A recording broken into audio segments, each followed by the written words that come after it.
Hello, my name is Heidi, and in this video I'm going to talk about my bookish pet peeves.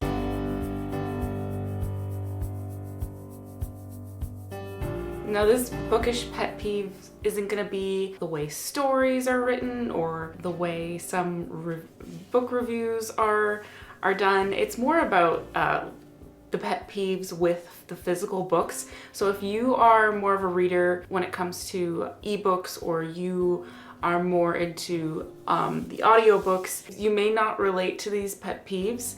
And to be honest, these pet peeves, like, they don't really matter. It's not a big issue. As like a book collector, I don't have a huge collection, but wanting to have a big collection of books, these are some of my bookish pet peeves. So the immediate pet peeve that I thought of for books were stickers on books.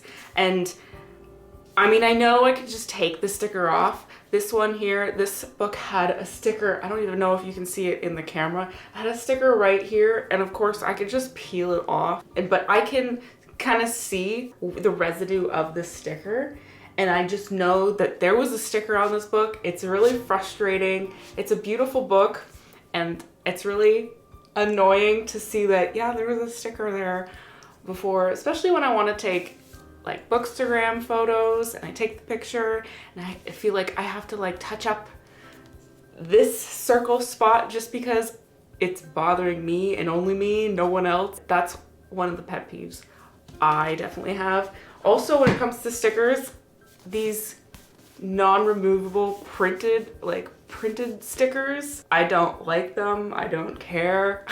The next pet peeve that I have, it's not really something I have on a lot of my books, but I do have it on this one. That would be a giant photo of the author on the back. This is probably the only book that I have. It's Nora Roberts' books. I think she writes more romance novels than anything else. This is more of one of her fantasy books. It's just kind of weird to have the entirety of the back just your photo and then like a barcode on the, like, it just feels kind of awkward. I mean, it's a nice photo and everything, but it's just kind of weird that that's the only thing on the back. Like, you could just, you know, synopsis would be great on the back. I mean, I really love the book. Like, the cover of the front is really nice. I mean, look at the insides. The inside, wow, really nice. The inside, like, wow, that's so nice.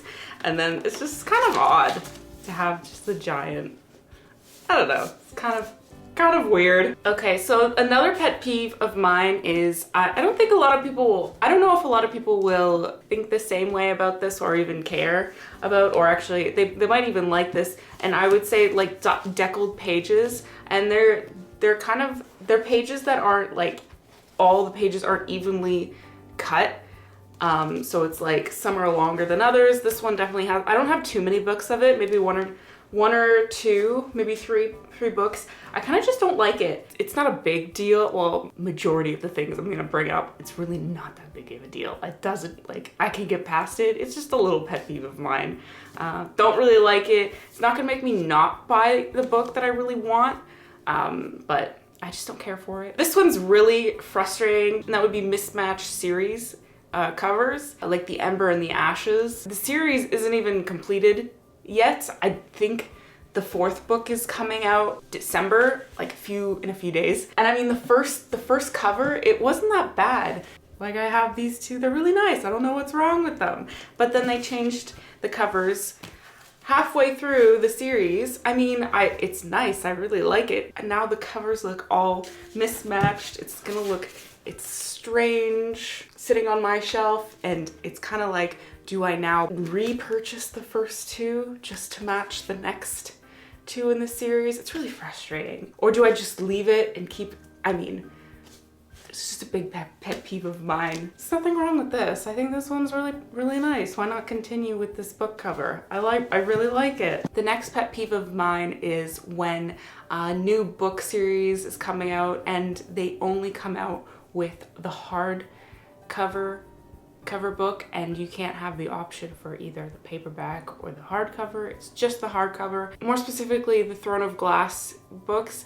I started reading it when only the first, like when Crown of Midnight was released. I bought the paperback, and then when Heir of Fire came out, the next book, they only sold it in a hard copy. And each time they published the new book, it was only as a hard copy to start. So either I would have to wait for the paperback to be sold, or, which is what I did, is now I have the first 3 books are paperback and the rest of all the books are hardcover. And now if I want them to look perfectly even and nice on my bookshelf, I would have to purchase the hardback covers in the first 3 books. And the biggest pet peeve in that is, can I really justify repurchasing the books I already have just to make it look pleasing on my bookshelf? Another pet peeve of mine is obviously my fault, because I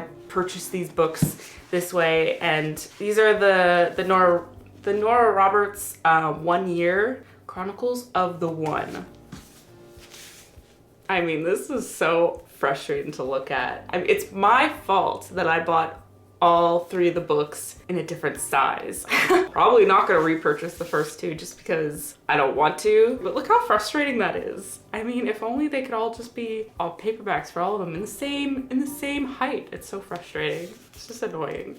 My fault, for sure, my fault. The next pet peeve of mine is, rather than talking just about book covers and book sizes, when it comes to the chapters, and that's when chapters aren't numbered and it's just like the title of that chapter. The reason why it's really frustrating is because I do like to read the physical book while listening to the audiobook occasionally, and sometimes I just switch from just physical to listening to the audio, so it's difficult to figure out sometimes where I'm at with a book. So, and if the chapters aren't numbered, it's really frustrating to find it. Not a big deal, but still, like, I just wanted to be easy. I wanted to be simple for my simple brain, just to get through and listen and just to enjoy the book I'm reading. And the last pet peeve of mine, when it comes to just the physical books, just the look of a book, is when a book is made into a movie and they decide to plaster on all the books a movie poster on it. More specifically, what frustrated me was the Twilight books. I remember those books being like sold so rapidly and then them slapping the poster from the movie on the book. I really didn't like it. Kind of ugly to look at. I mean, movie posters are pretty cool. For whatever reason, it being on the cover of a book just makes it look really, don't like it, not interested. I do have one book that's like that, and I don't actually mind it too much. For this specific one, it's the Fault in Our Stars. I think it's because I really like the photograph of this. I don't mind this one. The majority of the time when a movie poster is on a book, it's just really cringy. And more specifically, when I think about it, I think of Twilight and then Divergent. Didn't care for the posters. Yeah, those are my bookish pet peeves. Let me know what you think. Do you have any bookish pet peeves as well? Are your bookish pet peeves the same as mine? I hope you enjoyed this video, just talking about nonsense. I really hope you would consider subscribing. Thanks so much for watching. Bye.